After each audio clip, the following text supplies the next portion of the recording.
I think it's time to go ahead and look at some Fallout cards. I'm not going to look at all the Fallout spoilers from the last couple of days because there's a lot of them and a lot of reprints for that matter. I'm just going to look at 10 new cards that I think look awesome because new cards are cool and, you know, Fallout's all right. I played a couple of them, you know, Fallout's cool. It's whatever, man. So let's see.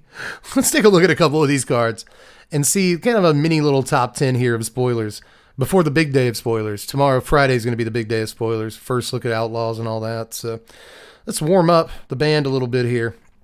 Take a look at some stuff. An honorable mention here is a reprint. I don't want to talk too much about reprints tonight, but this is only the, I believe, second time this card's ever been printed.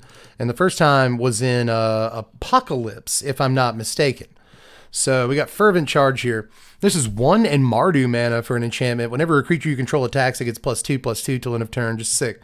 Super simple little double anthem effect here for 4 mana. You could argue it's a little bit much, right? But it's cool. It's clean. It's nice. It's simple. I like it. It needed a reprint. It's not super expensive or anything, but when you realize it's only been printed one time other than this ever, you're like, oh yeah, sure, that needed a reprint. So good job, Wizards. Just wanted to throw that out there. But anyway, we're also going to look at the Nipton Lottery. This is where cards start getting like really, really neat here. This is 4 mana, 2 a black and a red for a sorcery. Choose a creature at random. You gain control of that creature till end of turn. Untap it. It gains haste till end of turn. Then destroy all other creatures. So just ignoring the first couple of sentences here. This is 4 mana, destroy all creatures, except for 1. And it's random. I love, see, this is a super fun card. I don't know how you go about choosing the creature at random. I really don't know how you do it. But but either way, at least you get it till end of turn. At least you can swing into somebody with it, and presumably they don't have any blockers, you know. So a 4 mana Wrath, just a 4 mana Wrath that leaves 1 lucky thing on the board is just a really fun card. I'm not sure how amazing it is, and that's why it's kind of number 10, you know, on the day. But it's kind of whatever. I kind of like it. I'm sorry I'm late, Darth. Don't worry. You're here just in time, buddy. We're looking at Fallout cards. Let's take a look at Butch Delore, Tunnel Snake. I am not familiar with this character, but really sweet jacket and really awesome text box. 2 mana, 1 and a black for a 2/2 legendary human rogue with menace. And it's got Tunnel Snake's rule. Whenever Butch Delore Tunnel Snake attacks, it gets +1/+1 till end of turn for each other rogue and or snake you control. You can also pay 1 and a black and put a menace counter on another target creature. It becomes a rogue in addition to its other types. I wish it also became a snake. I just like any snake support, you know. Really, I'm more excited about that than I am for the rogue support, but this does go in like every Commander Rogues deck, so it's probably something we should point out, because even though it's probably not actually like as good as it looks, you know what I mean? Like, it's just, oh, it's just when it attacks, and oh, it's just going to get like +4/+4, and that's not as good as it looks, and I know it's Commander, so, you know, up to 2 mana 6/6 is kind of ho-hum in some situations when you have to work this hard for it and play all these other rogues and all these other snakes, but I can finally play my Snake Basket from Visions, which is a card I've been playing in Cube forever, but it's kind of dinky in Commander. But I guess it kind of works with this, technically. Nobody knows what I'm talking about. But either way, I guess, you know, putting Menace on a dude, this has Menace, that's kind of nice. So it's an interesting card, and I like that it supports a couple of cool creature types, especially, come on, snakes. I had to point this guy out. These aren't the 10 best cards of the day. These are the 10 cards Dev likes the most. Although, once we get to like 5 through 1, those are the good cards. But for now, we're going to look at cool cards like Watchful Radstag. This is 2 mana, 3 mana, 2 and a green for a 2/2 Elk Mutant with Evolve. Whenever Watchful Radstag evolves, create a token that's a copy of it. Now, to evolve, you have to have a creature with power or toughness greater than this dude enter the battlefield. So that's not too hard when you got a 2/2. And then it's going to evolve and make a copy of itself. And then that thing's going to evolve and make a copy of itself. Just a really neat card. Really, really neat card. It's going to be fun in like limited, I guess. Is there a Fallout limited? Probably. But still, I do think this is just like really, really cool. It's got 2 heads. That's fun. So I like this thing. Like, again, the first half of this is just cards I want to point out because I think they're really cool. You know? Hey, Catapoy, you're late too. That's all right. You're fine. Everyone's fine. We're having a good time. Now, this is where we start getting into, this is a good bridge, I think. between like the cards that are kind of like, oh, this is fun, this looks fun to play with, but it's not that good, and the cards that are actually good. Young Deathclaws is 4 mana, 2 a black and a green for a 4/2 lizard mutant with menace. Each creature card in your graveyard has scavenge. The scavenge cost is equal to its mana cost. So, in case you need a refresher on scavenge, you exile a creature card from your graveyard, and in this case, pay its mana cost. Put a number of +1/+1 counters equal to that card's power on target creature. You can only scavenge as a sorcery. So, this is a neat little global effect for your entire graveyard. All the creatures in your graveyard can now exile to put +1/+1 counters on stuff. And that's really neat. That's just really, really neat. Sure, it's, Paper Tiger. 4/2 is not a great stat line. 2 isn't the best toughness ever, but they just randomly slap menace on this guy too. So, I don't know. I just really like this part of the text box, and I think that there's going to be some commander decks that might be able to take some advantage of that. So, I wanted to point it out. It's cool, but struggle for Project Purity. This is kind of modal enchantment here. You choose one of these when it enters the battlefield, and the second one may as well not exist. But Struggle for Project Purity is 4 mana, 3 and a blue for an enchantment. Is at ETBs, you choose Brotherhood or Enclave. If you chose Brotherhood, at the beginning of your upkeep, each opponent draws a card. You draw a card for each card drawn this way. If you chose Enclave, whenever a player attacks you with one or more creatures, that player gets twice that many rad counters. Who cares? Who cares at all about this parasitic, Fallout set specific mechanic? I could literally Sharpie out this half of the card, and it would still read 4 mana enchantment. At the beginning of your upkeep, draw 3 cards. That's what this card says. It says at the beginning of your upkeep, draw 3 cards. And that's really, really good. It's so unbelievably good, at least in my mind. I know your opponents get to draw cards too, but the fact that they benefit from it maybe means they don't want to blow it up or something. And, they probably at least get a card off of it before they blow it up. So that means you get cards off of it before they blow it up. So I don't know. If this stays in play for more than one turn and you get 6 cards off of it, it's really stupid. It's a really stupid card. So I like this kind of an awful lot. Just pick Enclave and laugh. Everyone getting rad counters today. But next is Diamond City. This is a land, and when it ETBs, it gets a shield counter. So if it would be dealt damage or destroyed, you remove a shield counter from it instead. You can tap it to add a colorless mana, as you might expect. That's the baseline here.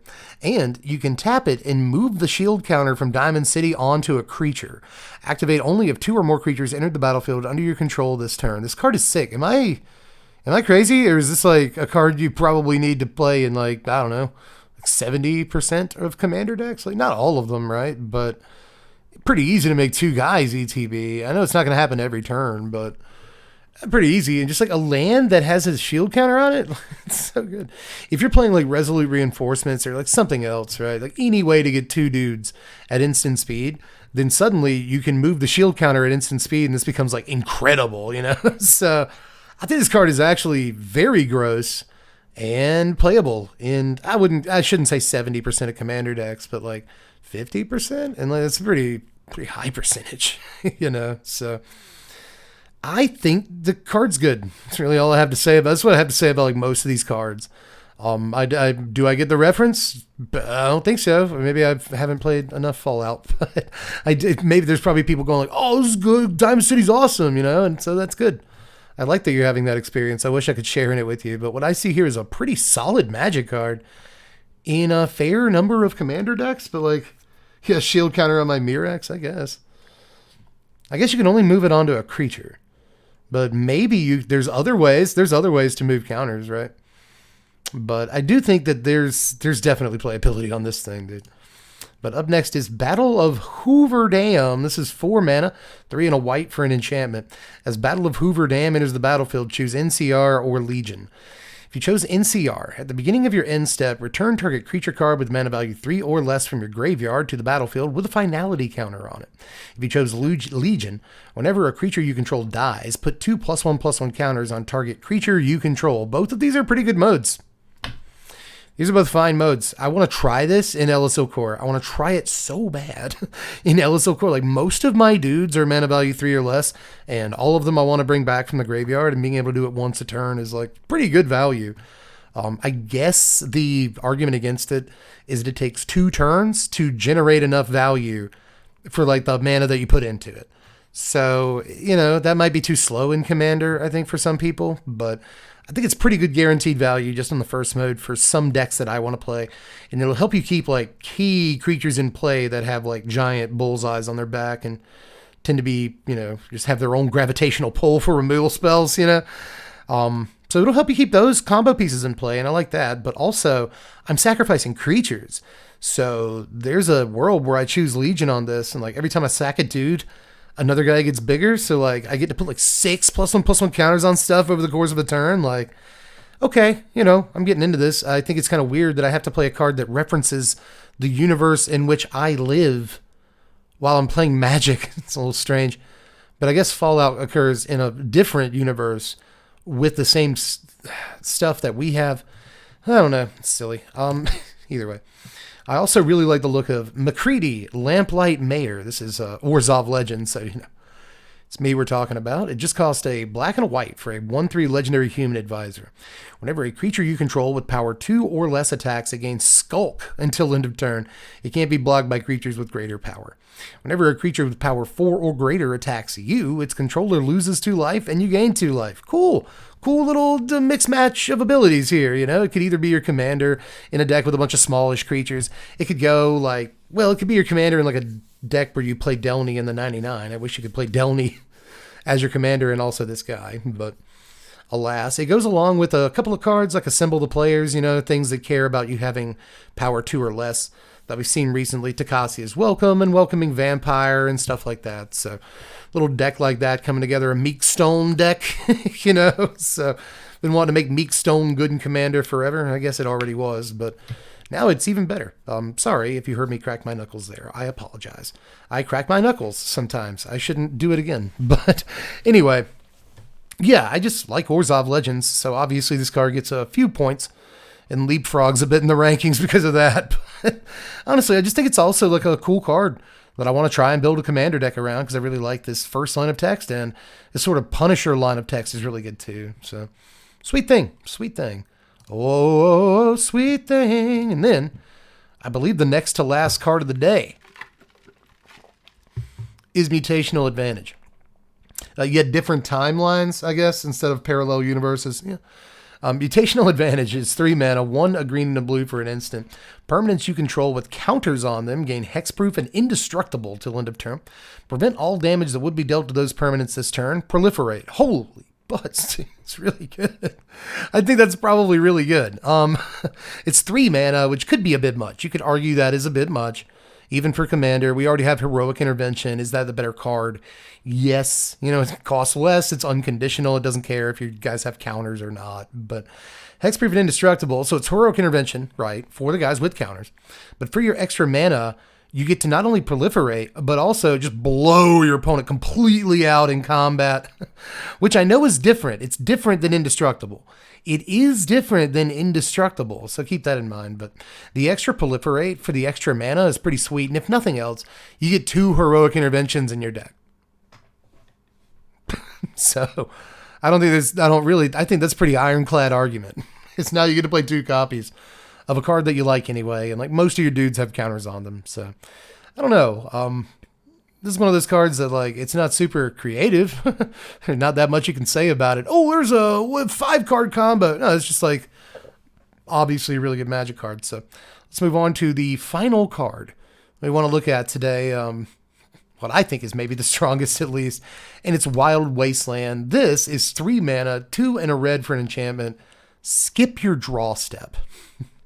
How powerful can a card be if it says skip your draw step? It could be Necropotence, first of all, but this isn't quite Necropotence. At the beginning of your upkeep, exile the top 2 cards of your library. You may play those cards this turn. Awesome. Awesome card. Super awesome. Very cool. Yeah, there's a UFO.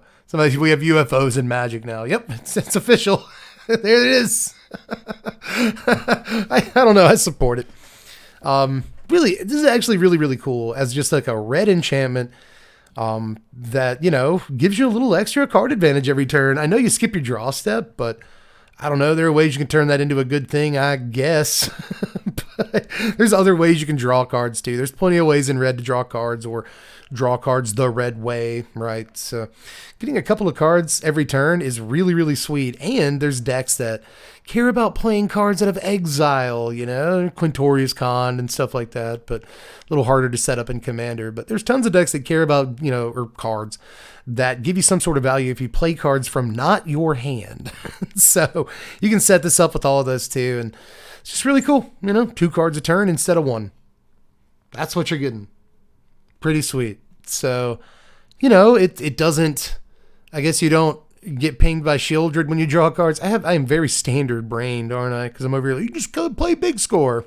You know? But I guess it also does work in terms of standard cards kind of well with like Case of the Crimson Pulse, right? Because you're less likely to have cards in your hand because you're skipping your draw step. You're not actually drawing cards at all. All the cards you're getting are in exile. So Case of the Crimson Pulse checks and sees that you have no cards in your hand and draws you 2 cards a turn. So, but does Case of the Crimson Pulse do it on your draw step? Now I have to know. No, it's just like during your upkeep, right? Case of the Crimson Pulse. MTG. Gatherer. The beginning of your upkeep, discard. Okay, cool. It's the beginning of your upkeep. Cool. I just want to make sure I'm giving you the right information. Some Optimator. Oh my, yes. That actually does work together really well. But yeah, I just think this is like kind of a really powerful Magic card. That's about all I have to say about the Fallout stuff so far. As I see more cool cards, I will talk about more cool cards. But that's about it for now. Let me know like what your favorite Fallout cards were. There were a few that I missed that could have been very, very cool. You know, if I did honorable mentions, there were maybe 3 or 4 that could have been in here, right? So just let me know which ones I missed that you like and you're looking forward to playing, because as I understand it, and as Chad is making me well aware of right now, a lot of people are very excited for the set. So if I miss anything, let me know down there. And yeah, do all the YouTube stuff on your way out. Hit the like button before you hit the lights button. Make sure you subscribe to the channel if you haven't done it yet. Hit the Patreon up. Do all the YouTube stuff, right? So links in the description to more content and blah, blah. But anyway, I got to get out of here for now and start actually playing some Magic for the people. So love you guys, and I'll catch you cats later. I'm Deb from The Place. Thanks for watching, Wizards. Spread love and be kind.